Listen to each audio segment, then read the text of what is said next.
That's where we're going. Like most castles, this one is hard to miss. I mean, that's kind of the point of building them in the first place, right? Most online resources refer to it as Rozafa Castle, but its actual name is Shkodër Castle. The other name stems from a legend in which during construction a young woman named Rozafa was immured in a wall of the castle to ensure that the place didn't collapse. The legend doesn't say how or why burying a woman alive achieves that result, but myths are famously vague on details like that. From our neighborhood, it takes about 35 minutes on foot to get to the base of the hill, and another half hour or so to reach the castle. Pretty steep right now. I don't know if you can see behind me. There you go. This is what Wendy lives for. It's always worth it though. Right, Wendy? Yep. If you're not interested in walking, there are buses every 30 minutes from city center.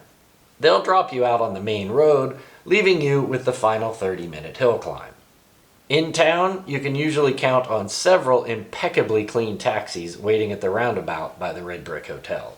You can also find bike rentals on virtually every block.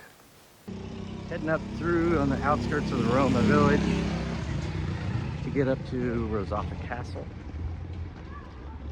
Any of the many tour companies in Shkodër will bring you up in a van. This intersection marks the end point for buses and motor coaches. The road is too steep and windy for them from here on.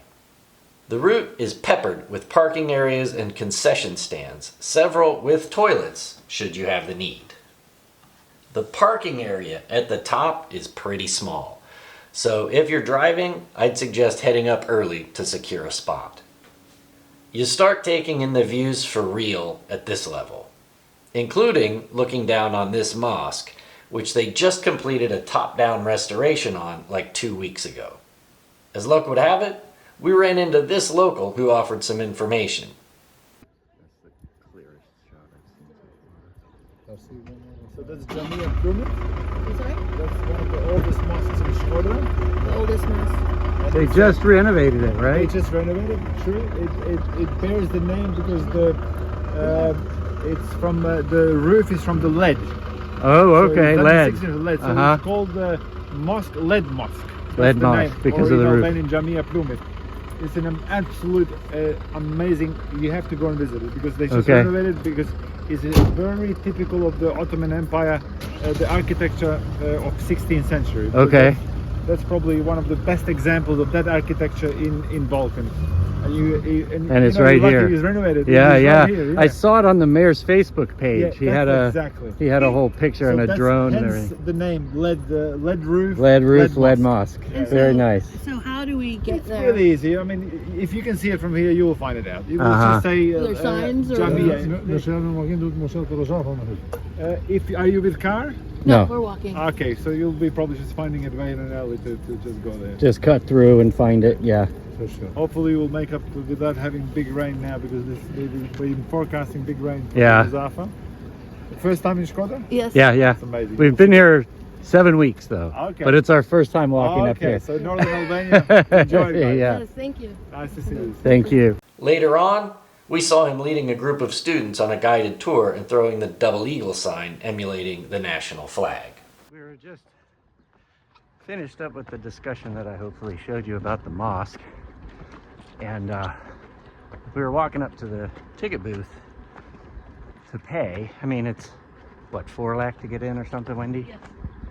And the guy at the booth just said, go ahead. So, that was nice. This site is indicative of Albania itself in a lot of ways. The history of the region is beyond confusing for a newcomer, and I'm a long way from being able to explain it properly. But, I mean, fertile land between the ocean and the mountains with a gigantic lake and 3 rivers is gonna be valuable at every point in human history, you know? So it's no surprise that the people here would need to defend it, and the people outside would forever be finding new ways to try and take it. A citadel 400 feet above the floodplain poses an imposing challenge, to say the least. Yeah, now it's getting, as soon as we got up here, it started pouring rain. So the gimbal crapped out halfway through doing a pan up here. So hopefully it's not broken. But as we know, iPhones can get wet. I had my phone in my pocket when we went snorkeling, so I'm not worried about that. See what happens. Much like Albania, this fortress has changed hands many times over the millennia. The Illyrians, Romans, Venetians, and the Ottomans held it at one time or another.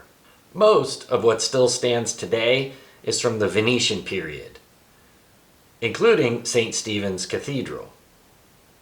The fort was lost to the Ottomans in 1479, and the church was converted into a mosque in 1685. The cylindrical structure is what's left of the minaret that was added then. The number of sieges and battles that took place here is crazy. With such a long history, I guess it's not really a surprise. One of the things that you kind of lose sight of walking around in here with all the other tourists, everybody's getting their photo ops, waiting in line just to take pictures and stuff, is people fought and died in here. So, I mean, it's very cool. It's a great viewpoint and all of that, but there's kind of some far gone trauma in this place. The worst battles of all were in the 15th century, during the Turkish conquest of the Balkans. First in 1478, and then again in 1479, when the siege of Shkodër left 60,000 people dead.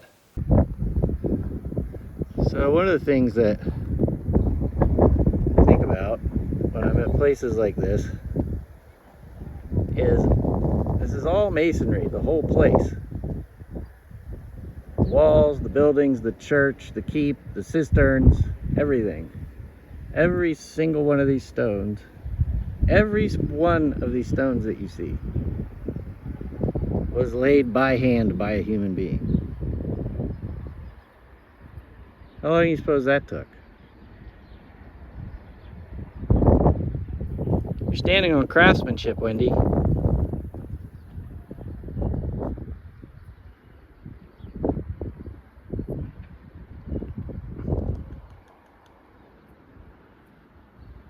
One of the things about going to places like this outside the US is that it's not just roped off pathways and sidewalks and safe areas.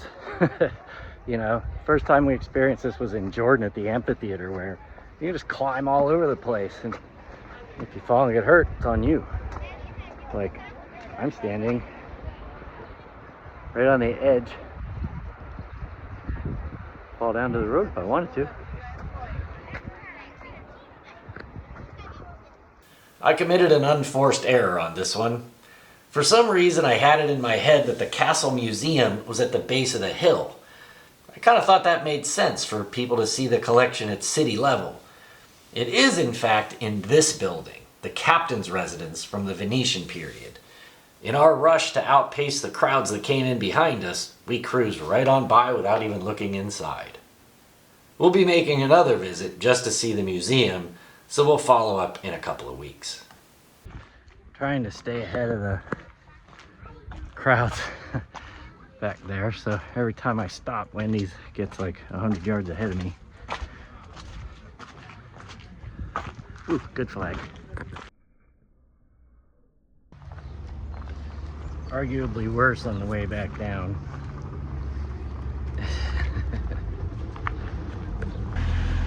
Alright, so we're back down the hill, basically. We still have from here to the apartment to go, but we're basically back down. It's not that bad. It's doable. It's, you know, I mean, my legs are sore. Wendy's legs aren't feeling great, but it's not the waterfalls in Indonesia.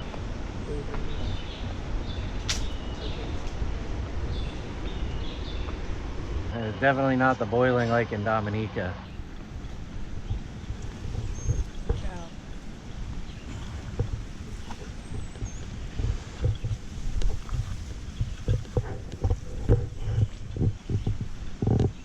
So it can be done. Plus, if you try it and you're like coming back down, there's taxi drivers at the different parking areas that'll save you and give you a ride if you need it.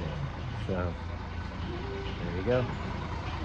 I realize that most visitors head to Rozafa Castle for the views, and they certainly do not disappoint, even on a less than stellar weather day like we had.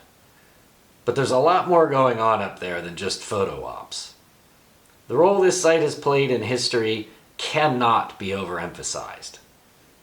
I think it also stands as a metaphor for the Sisyphean campaign Albania has been on for a very long time, which could explain the unvarnished pride the locals take in it.